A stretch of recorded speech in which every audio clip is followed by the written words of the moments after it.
Carl el mazmorrero, por Matt Dinniman. Libro primero.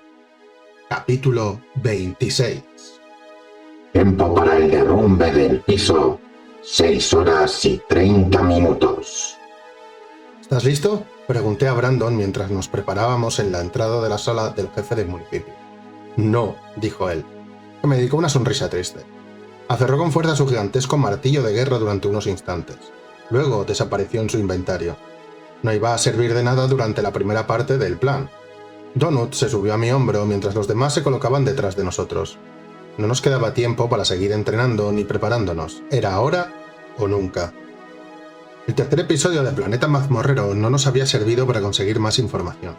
Donut y yo nos habíamos sentado a verlo en la pantalla del Taco Bell mientras el propietario, otro protector Bobca llamado Sebastian, se colocaba junto a nosotros y empezaba a cepillarle el pelo a Donut con uno de sus cepillos, que luego había terminado por regalarle a la gata después de que ésta se diese la tercera ducha. El disparatado carisma de 41 había hecho que el PNJ de nivel 21 prácticamente se enamorase de ella en el instante en que entramos en la estancia segura. Le di un sorbo a una deliciosa cerveza peruana y seguí comiéndome el chuletón mientras veíamos a decenas de mazmorreros sufrir una muerte atroz y el presentador describía lo ocurrido sin tomar aliento. La segunda mitad del programa se había centrado en 5 grupos de aventureros diferentes, entre los que se encontraba esa mujer con la ballesta mágica y Lucía Mar con sus 2 Rottweilers. Los otros 3 grupos eran más grandes, como uno formado por 150 soldados africanos armados con AK-47. Atendiendo a lo que mostraba el programa, daba la impresión de que los 5 grupos avanzaban por la mazmorra como si estuviesen dando un paseo. Todos habían encontrado escaleras al piso inferior y estaban acampados cerca, a la espera de que el tiempo llegase a las 6 horas para luego descender. Para consternación de Donut, el programa volvió a ignorarnos. A mí me daba igual. Yo estaba mucho más preocupado por el número. No podía sacármelo de la cabeza. 2.552.085. De 13 millones a esa cantidad en menos de 4 días. Un cataclismo. Todos y cada uno de ellos eran una persona, alguien que había vivido, respirado, reído y que tenía anhelos. Y ahora habían dejado de existir. El anuncio del día tampoco ofreció mucha más información. Otra advertencia más seria indicando que los pasillos no eran baños, así como una letanía de cambios en los conjuros y los niveles de los enemigos, ninguno de los cuales nos afectaba. Después de dormir unas horas, volvimos al campamento y compartí mi plan improvisado y nada consistente con el grupo de mazmorreros que se habían sorprendido mucho al vernos regresar. «Vamos allá», dije mientras atravesaba el puente levadizo y la arcada. Brandon, Chris, Yolanda e Imani me siguieron. Entramos titubeantes en aquel patio redondo que daba al laberinto en espiral. «¡No, Ágata! ¡No lo hagas!», gritó una voz detrás de mí. Era Yolanda, que se dirigía a la mujer que empujaba el carrito de la compra detrás de nosotros. Esta ignoró a Yolanda y se dirigió a la entrada mientras se reía a carcajadas. «¡No pensaríais que ibais a hacer esto sin Ágata!». «No hay espacio para ti, Ágata», gritó Yolanda. «¡Atrás!». «Maldita pirada», dijo Brandon. «Vas a conseguir que nos maten a todos». «Yo creo que la que nos va a matar a todos va a ser esa pelotita», dijo la anciana. «Cerrad el pico. Silencio a todo el mundo», repuso Imani al tiempo que alzaba una mano. «Escuchad al monstruo». «No te preocupes», dije. «La presentación llegará en cualquier momento». La puerta que teníamos detrás se cerró de golpe mientras empezaba a resonar la música. Unos barrotes de metal aparecieron por arte de magia y nos dejaron encerrados. Era una tonadilla diferente a la habitual, más rápida y frenética, una mezcla de ritmo de EDM con un DJ puesto de anfetas. Un bajo muy grave hacía temblar el suelo. La iluminación titiló hasta apagarse. Un instante después volvió a encenderse y el lugar quedó cubierto por ese tono azulado de las luces ultravioleta. Luego aparecieron neones en el techo. Unos láseres empezaron a iluminarse por los pasillos al ritmo de la música. Parecía como si acabásemos de entrar en una rave. El chirrido de unas rocas inundó la estancia, más estruendoso incluso que la música. Di una vuelta completa para intentar averiguar de dónde venía. Me percaté de que lo emitían las paredes del patio. Estaban descendiendo y hundiéndose en el suelo. ¡Batalla contra jefe! La voz sonaba distorsionada, más atronadora incluso que la última vez. Habéis descubierto la guarida de un jefe de municipio. Damas y caballeros, ha llegado la hora de la función principal. ¿Estáis listos? ¿Sentís cómo se acerca? He preguntado que si estáis listos. ¡Venga! ¡Quiero ver esas manos arriba! ¡Allá vamos! Hice un mohín mientras esperaba a que las paredes de aquel patio redondo terminaran de desaparecer en el suelo. Me giré hacia Brandon. «¡Prepárate!». Tuve que gritar para que me oyese. El tipo asintió. El sudor le perlaba la frente. Tras él, los otros tres se separaron un poco. Chris y Yolanda, que era muy bajita, parecían absolutamente aterrorizados. Y Manny aferró con fuerza la espada entre las dos manos y puso un gesto funesto. Agatha estaba allí de pie, ajena a todo al parecer, rascándose la cabeza entre esos dos ojos protuberantes. Los 7 retratos del estilo policial aparecieron flotando por los aires uno a uno. Me fijé en que estábamos divididos en 3 grupos. El séquito de la princesa Donut, Meadowlark y Agatha, que aparecía simplemente como Mazmorrera Agatha. Las letras gigantes de Versus aparecieron de repente con un golpe. En esta ocasión la palabra metálica era plateada en lugar de estar hecha de bronce. Las letras estallaron en llamas y aunque se suponía que era texto virtual, sentí un estallido de calor. Y en ese momento lo vimos. La pared se había hundido por completo, lo que hizo que un pasillo se extendiese ante nosotros.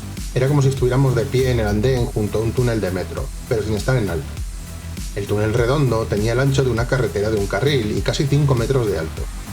La criatura rugió frente a nosotros al pasar a toda velocidad, de derecha a izquierda. Era gigantesca, hecha de carne y rodaba como una bola de pinball. Olía a alcantarilla y a carne podrida. Gruñía y chillaba, un ruido agudo y rabioso como el de un cerdo. Tenía la carne rosada, arrugada y cubierta de ojos, pelos y colmillos de forma al parecer aleatoria, pero también había algo más. Unas solapas de tela blanca y negra ondeaban en la carne, así como retales rojos cubiertos de lentejuelas. «¿Pero qué mierdas es esto? Dios», gritó Brandon, «parece que tenga...». Todo se quedó paralizado de repente.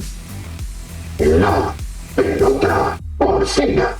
Jefe de municipio de nivel 15. La pelota porcina, también conocida como el expreso chuletón, es una de las formaciones de batalla más raras y mortíferas de los colmilludos. Está formada por al menos 30 caballeros colmilludos y sus queridas y requiere unas circunstancias muy específicas para llegar a formarse. Hace falta combinar una reunión de la aristocracia colmilluda y una orgía llena de alcohol y sexo propio de la tensión de la batalla. Y a veces, solo a veces, la antigua y salvaje magia de batalla que permea su mundo devastado por la guerra hace que se lance el conjuro y crea la pelota. Los colmilludos, la clase dominante de la supremacía orca, se convierten en una esfera inseparable que se aleja rodando por las colinas. La pelota porcina no cesa en su noche de terror hasta que ha aplastado a los pobres, los débiles y los ciudadanos inferiores con su peso imparable.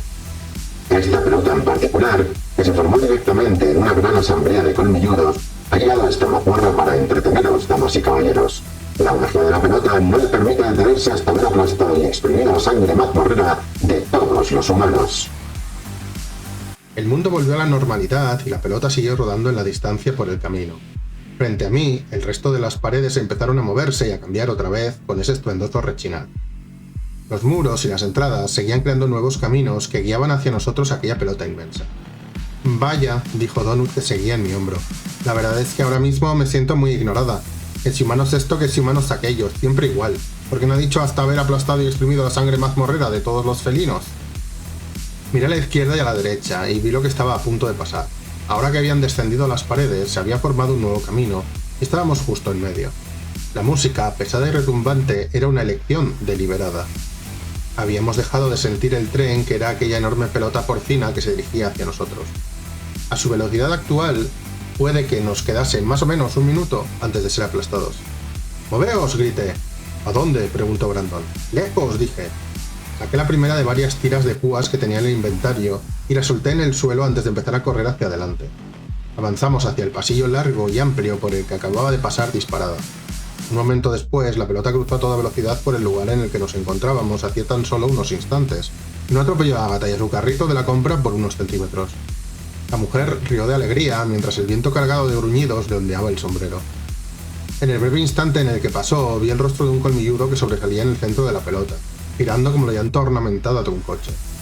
Me pareció ver que se trataba de un orco grande y rollizo. Tenía el rostro colmilludo propio de un jabalí, 2 veces más ancho que el de una persona. Contaba con 4 colmillos, 2 largos y curvados, así como un segundo par alejado que se cruzaba frente a su fea cara. Supuse que se trataba de una hembra. Tenía sombra de ojos púrpura sobre esos ojos negros y protuberantes. Los colmillos cruzados estaban perforados por varias partes. También parecía tener una gigantesca flor púrpura en la cabeza, pero dicha flor estaba aplastada por completo contra la carne rosa de la pelota. Iba con la boca abierta, como si se pasase gritando todo el tiempo. Sobre la monstruosidad apareció una barra de salud. Estaba llena y verde, pero la tira de púas le había hecho como mínimo un punto de daño. Era buena señal. Una pared se alzó detrás de nosotros y evitó que pudiésemos desandar nuestros pasos. El plan que teníamos no había previsto que las paredes fuesen a cambiar. Miré el suelo y vi unas muescas que se habían formado en la piedra. Varios círculos concéntricos que llevaban hacia el centro de la estancia. Algunas de dichas muescas desaparecían directamente bajo las paredes. Entre ellas me fijé que había decenas de líneas rectas y alargadas entrecruzadas en el suelo en ángulo recto. Eran los lugares por donde se alzaban y descendían las paredes. Teníamos que encontrar una zona lisa y lo bastante amplia donde refugiar. Cuantos más nos acercáramos al centro, más cerca de las escaleras estábamos, pero también teníamos que tener en cuenta que la pelota porcina tardaba menos en dar una vuelta. «Buscad partes del suelo que estén lisas, amplias y sin muescas», grité mientras lanzaba al suelo otra tira de púas. «¡Vamos!». La entrada del siguiente anillo apareció unos 3 metros detrás de nosotros. «¡Rápido!», grité. Nos dirigimos a toda velocidad hacia una de las verjas pequeñas, con Ágata abriendo el paso. Un pedazo de piedra empezó a alzarse desde el suelo y me acerqué a toda velocidad entre tambaleo. «¡Allí!», gritó Imani, que señaló un cuadrado grande en el suelo tras otra puerta, aunque para llegar teníamos que internarnos más en el círculo. Era como un hueco en el camino diseñado para abarcar 2 círculos al mismo tiempo. «¡Vamos!», grité, mientras me abalanzaba hacia allí y soltaba una tercera y una cuarta tira de púas. A pesar de los graves estruendosos de la música, sentí como la pelota rodaba a toda velocidad al otro lado de la pared que tenía cerca. Los chillidos ahogados se perdieron en la distancia como el quejido de un coche de carreras. «Está acelerando». Nos dirigimos hacia el centro de aquel cuadrado. El pedazo de suelo era como un cambio de agujas, un lugar donde la pelota podía cambiar de dirección. El espacio mediría casi 5 metros de ancho por lo mismo de largo, y no tenía muesca alguna. Era perfecto. «Va a venir por allí», dije mientras señalaba hacia la derecha. «Creo que necesita dar 2 vueltas para llegar hasta aquí. Venga, vamos allá, tal y como lo habíamos practicado, vamos». Señalé a Ágata. «Tú, sienta el culo ahí en el medio y no te muevas». «¡No pienso dejarme!» gritó Ágata cuando cogí el pesado carrito por los costados y lo levanté por los aires, desperdiciando unos segundos muy valiosos para guardarlo en mi inventario. «¡Ah, no!», gritó la mujer. «¡Ah, no!». «Ágata, te lo devolveremos. Ahora siéntate», dijo Yolanda mientras empezaba a sacar unas abrazaderas angulares con forma de V del inventario. Ignoré los gritos de esa loca mientras sacaba la pesada mesa Goblin y la colocaba de lado. Los demás se pusieron manos a la obra a mi alrededor. Habíamos estado varias horas practicando esto y habíamos conseguido montar la estructura principal en menos de 20 segundos. Para terminarlo necesitábamos otros 20 más. Con suerte tendríamos tiempo suficiente. Nos había llevado unas 5 horas fabricar las piezas de reducto, o, tal y como lo llamaba Brandon, la rampa de velocidad. Brandon y su hermano no formaban parte del personal de enfermería de la residencia, sino que eran del equipo de mantenimiento y sabían lo que estaban haciendo. No solían hacer horas extras, pero esa noche les había tocado para arreglar un horno que estaba estropeado y que hacía falta para el desayuno del día siguiente. Les había descrito mi idea y luego les había dejado en el suelo algunas de las herramientas que había saqueado de los goblins. Después les comenté lo que quería exactamente y se pusieron ahí. Creamos una fortaleza modular portátil. Estaba formada por tablones, pesas de gimnasio y muchísimos cachivaches más que conformaban una estructura angulosa de algo más de 1 metro que parecía un caparazón de tortuga asimétrico una vez terminado. No teníamos nada que sirviese para soldar, pero los goblins guardaban taladros a manivela y enormes tornillos dentados diseñados para caber a la perfección en los agujeros creados por dichos taladros. También contaban con unas sierras semicirculares que cortaban el acero con una facilidad alarmante. Cerramos las patas de las mesas y luego atornillamos unas nuevas que habíamos sacado de las máquinas del gimnasio. Las mesas resultantes quedaban muy firmes cuando las colocábamos de lado y en un ángulo bajo. Después atornillamos los bancos de pesas a los lados de las mesas, como si fijáramos contraventanas a los bordes del marco de una puerta. Tanto Brandon como Imani contaban con objetos que les incrementaban la fuerza, y ambos tenían que colocar 2 secciones de pared de nuestra fortaleza improvisada. Las piezas eran grandes, poco manejables y pesaban un carajo, pero cuando se colocaban en el orden correcto, Imani, luego Brandon, luego Imani, luego yo con la más grande y Brandon para rematar, todas se unían a la perfección y los tornillos entraban como la seda por los agujeros que habíamos preparado. Luego, Brandon y yo nos centramos en el tejado, que estaba hecho de barras transversales de los soportes de las pesas, mientras que Chris e Imani empezaban a girar unas tuercas de mariposa del tamaño de un puño para fijar bien las piezas. Yolanda sacó el resto de las abrazaderas angulares y las colocó una tras otra, moviéndose en círculos alrededor de aquella estructura defensiva de forma más o menos pentagonal. «Esto es como una de esas cosas que hacían en la serie esa, el equipo A», había exclamado Donut mientras lo practicábamos hacía un rato. «O MacGyver mejor, pero el MacGyver de verdad, el que tenía pelazo y salía en Stargate, no ese del remake horrible». A mí me gustaba esa serie, había dicho Chris mientras trabajaba. Fue la primera y única vez que le oí hablar. ¿Cuál? ¿El equipo A o MacGyver?, había preguntado Donut. ¿O te refieres al remake? Dime que no te refieres al remake, por favor. Chris nunca respondió. Una vez atornillamos la parte superior, Brandon, Imani y yo pasamos a encargarnos de la última parte, la más crucial, los puntales del tejado. 5 barras de pesa resistentes diseñadas para soportar más de 400 kilos cada uno. Descubrí que si colocaba la mano en el lugar adecuado y sacaba la barra pesada del inventario en ese momento, se colocaba a la perfección entre el suelo y el techo, fija como una columna de hormigón. La pequeña fortaleza que habíamos creado contaba con una útil zona de unos 3 por 3 metros y teníamos que movernos por ella a 4 patas. Ya era muy estrecha cuando estábamos los 6, pero con Agatha, que seguía gritando por su puñetero carrito de la compra, casi no podíamos movernos sin chocarnos entre nosotros. Y como ella también entró, no tuvimos espacio para colocar la barra que iba justo en el centro. Miré preocupado la parte central del techo, donde faltaba la barra, pero justo en ese momento Donut gritó ¡Ahí viene! Como el jefe tuviese algún tipo de ataque de fuego, relámpago o ácido, íbamos a estar bien jodidos. Por lo que había visto hasta ahora, me daba la impresión de que cada jefe tenía un ataque principal. El de este era muy obvio, claro, rodar hasta despachurrarte contra el suelo. Mis rodilleras tenían una habilidad que servía para anular los ataques de impulso, pero mi experiencia con los videojuegos me decía que ese tipo de habilidades no servían para nada en lo relativo a los jefes. Además, ni de broma iba a ponerlo a prueba. En una ocasión, cuando era niño, iba por una carretera rural con mi madre y mi padre. Habían discutido hace poco, como era habitual, y yo me había colocado encima del maletero del SUV, detrás de los asientos, lo más lejos de ellos que pude. Era algo que hacía a menudo, ya que me permitía ver el mundo alejarse por el parabrisas trasero, y me imaginaba que estaba dentro de la cabina de una nave espacial. Aquel día teníamos un camión enorme y amarillo detrás. Era uno de esos que la gente alquilaba para mudarse. Todo pasó muy rápido. En un momento dado estaba alzando la vista para mirar al conductor a la cara, porque se había pegado muchísimo al coche de mi padre, y luego el camión se detuvo y se alejó de nosotros, con la parte superior abierta como si fuese una lata de sardina. Habíamos pasado por debajo de un puente y el vehículo era demasiado alto. Seguí mirando y vi cómo los costados del camión se separaban, momento en el que empezaron a caer muebles y cajas por toda la carretera, haciendo un ruido estruendoso. La cabina del camión había quedado volcada a un lado, separada del resto. Mi padre oyó el accidente, miró por el retrovisor y murmuró «¡Qué pena!». Pero siguió conduciendo mientras mi madre le gritaba para que parase. No lo hizo. Pues justo eso era lo que esperaba que pasase. Esa enorme pelota de carne llenaba el pasillo desde el suelo hasta el techo. La parte delantera de nuestra fortaleza era más ancha y formaba un ángulo inclinado hacia arriba, lo bastante como para calzar bien la pelota entre nosotros y el techo. Tal como había dicho Mordecai, tenía que fijarme en las pistas. Esas entradas extrañas que había por los costados de la sala circular estaban ahí por una razón, para que viésemos bien al monstruo, y al verlo me había fijado en que era grande, redondo, rápido y que cabía muy justo en los túneles.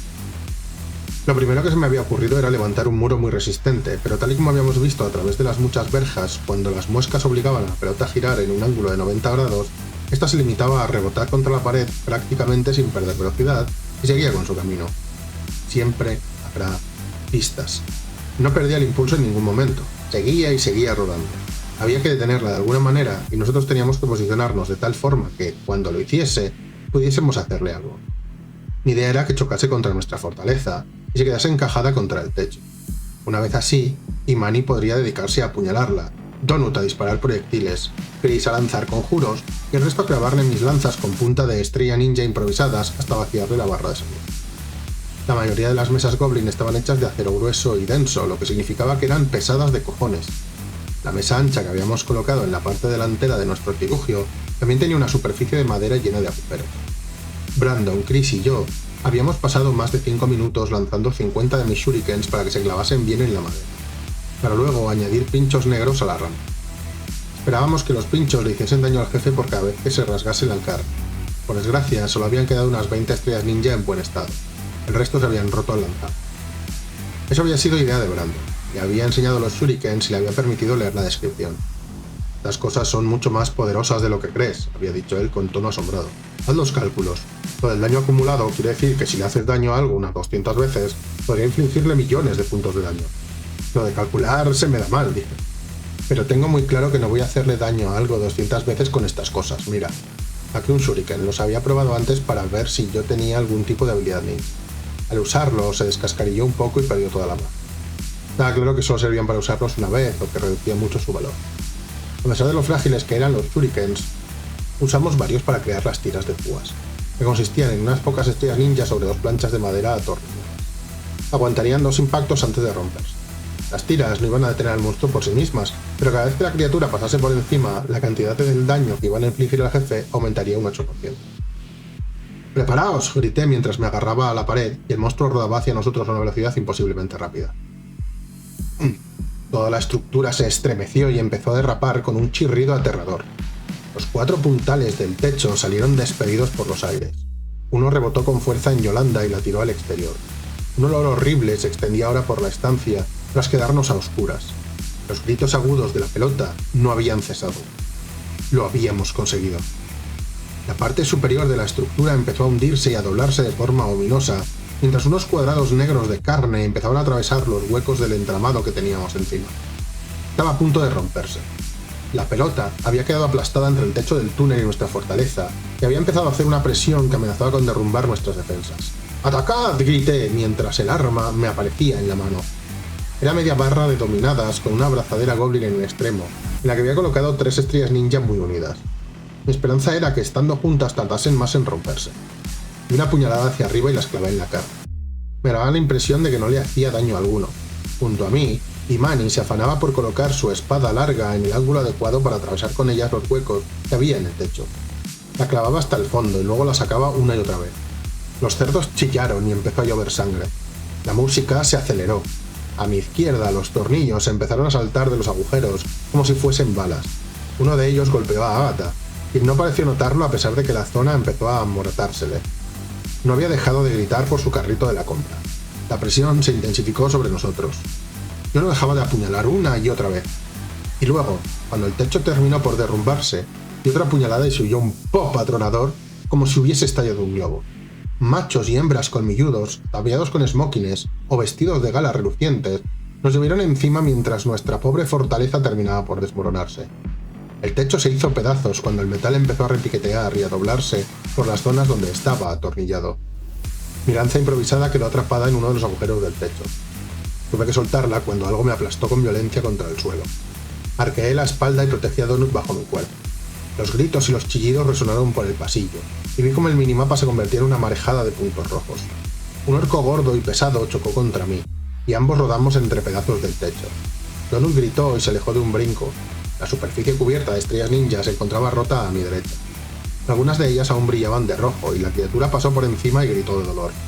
Me puse en pie y justo en ese momento Donut saltó para colocarse sobre mi hombro.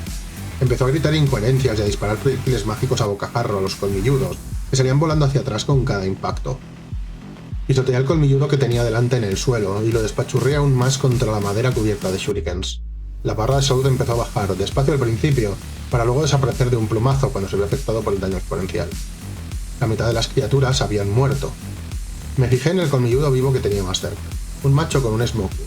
Iban sin armas y estaba del todo desorientado. Sostenía lo que parecía una copa de vino en la mano, que por algún motivo no se había roto y seguía llena de alcohol. Las criaturas eran extrañas y mucho más bajas de lo que esperaba. Tenían cuerpos anchos y grandes, con torsos que medían casi el doble que los de un humano normal. Sus cabezas parecían las de jabalíes verrugosos, quedaban demasiado cerca de los hombros, lo que hacía que diese la impresión de que no tenían cuello.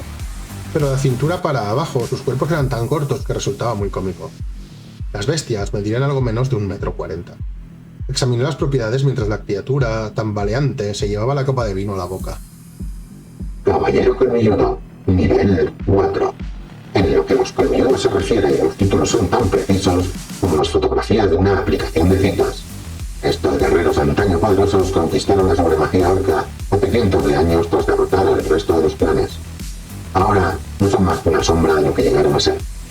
El título honorífico de caballero podría llegar a traducirse como burócrata alcohólico y con sobrepeso que pasa los días redactando leyes para oprimir a los pobres y las noches bebiendo hasta que su hambre lo penetra con arneses sexuales. Los caballeros y sus versiones femeninas algo más peligrosas, las cortesanas colmilludas, no son adversarios dignos cuando se juntan para unirse en la antigua formación de batalla llamada pelota forcina. Cerré el puño. Detrás de mí, indiqué a Donut. Se había quedado sin puntos de maná y ya se había tomado una poción. Se escondió debajo de mi capa, colgando de mi chaqueta como si fuese una mochila. Ya volvería a salir cuando hubiese recuperado los puntos suficientes como para lanzar otro proyectil por encima de mí. Eché el brazo hacia atrás y le di un puñetazo con todas mis fuerzas al caballero rechoncho con Smoky. La salud del cerdo macho ya estaba en la zona roja, y la cara se le hundió bajo el impacto devastador de mi guantelete lleno de pinchos. Cayó al suelo sin soltar la copa de vino.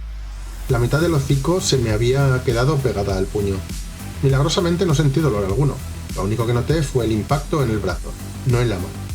¡Sí!, dije al tiempo que me giraba hacia otro oponente, y sacudía el puño para limpiarme los restos. Era una hembra, una cortesana. Todos los machos tenían nivel 4, pero las hembras eran de nivel 5. Era algo más alta y ancha que los demás. Llevaba un traje rojo y brillante, con varias tiras de cuero que le rodeaban la parte superior del cuerpo. Era una especie de prenda BDSM algo rara. Ella también miraba a su alrededor, aturdida y gritando de confusión. Parecía que no recordaba el tiempo que había pasado formando parte de la pelota porcina. Eran víctimas, igual que lo habían sido el resto de los jefes. Pero sus puntos en el minimapa eran rojos y se estaba acabando el tiempo y no eran humanos. Di un paso al frente y ataqué. El puñetazo le quitó la mitad de la salud. Cayó al suelo, soltó un resoplido y levantó los brazos para bloquear el resto de los golpes. Le di una patada con rabia y sin dejar de gritar, o de llorar quizá. Pateé y pateé hasta que desapareció por completo lo que le quedaba en la barra. Detrás de la hembra, Imani también había empezado a gritar y a dar tajos con la espada, mientras las lágrimas se le derramaban por la cara. Estaba en pie junto a la silueta boca arriba de Yolanda, cuya barra de salud estaba alarmantemente baja. Brandon había sacado el martillo gigante, que brillaba con relámpagos cada vez que lo agitaba. Chris hacía girar una lanza etérea y mágica. Dicha lanza era un conjuro a su disposición y duraba 5 minutos. Agatha no se había movido, pero se había puesto en pie al desaparecer las paredes. La sangre le resbalaba por uno de los costados de la cabeza. Tenía los ojos abiertos mientras miraba lo que ocurría a su alrededor. Estrechó con fuerza las manos. Todas las paredes internas habían desaparecido bajo tierra al estallar la pelota. Habíamos pasado de encontrarnos en un pasillo estrecho a una estancia abierta y circular. El lugar, iluminado de tonos púrpura, se extendía a nuestro alrededor del tamaño de un cuadrante entero. La música seguía sonando, y unos láseres coloridos se movían de un lado a otro como si nos encontrásemos en una pista de patinaje sobre ruedas gigantesca, adornada en plan años 80. El techo era abovedado, y una luz brillaba en el centro de dicha cúpula. Las escaleras. Bajé la mirada y vi que un campo de fuerza rojo las rodeaba. Sabía exactamente qué era lo que había que hacer para desactivarlo. Los colmilludos nos superaban en número, pero estaban aturdidos y confusos después de haber sido teletransportados a este lugar desde su planeta. No tenían armas, no estaban entrenados y los estábamos masacrando. Fin del capítulo 26. Hoy no podéis decir que nos haya traído de comer bien, ¿eh? Hoy ha venido cargadito el plato. Estoy contento con cómo va progresando esto. Nos queda, a ver, vamos como por la mitad. Sí, vamos como por la mitad, o sea que nos queda todo el piso 2. Cuando empecemos el segundo piso, cuando ya desciendan el segundo piso definitivamente, voy a hacer una pequeña encuesta en la parte de comunidad aquí de YouTube para que los que me escucháis de Carl el Mazmorrero podáis opinar, por si queréis que lea la segunda parte directamente, ¿vale? Pasamos a... ¿cómo es el título? El escenario posapocalíptico, no, el escenario apocalíptico de Carl o algo así se llama el segundo libro. O en el Blue Defecto puedo leeros la primera parte de otra saga de novelas de este género, Elite RPG System, que se llama What the Track, y la saga en sí se llama Battle Track, la camionera de batalla. Si os interesa, pues me lo planteo, la tendría que traducir, entonces sería un trabajo un poco mayor, pero vamos, si queréis probar otra cosa antes de seguir con la saga de Carl, probamos otra cosa. Si preferís que sigamos con Carl, seguimos con Carl. Gracias a todos por estar ahí, muchas gracias por vuestro apoyo constante. Últimamente empiezo a tener más comentarios en estos vídeos, en estos audios, y eso me anima mucho a seguir haciendo estas cosas. Así que dejadme vuestro like, apoya muchísimo. Nos vemos en el próximo capítulo de Carl el Mazmorrero. Adiós.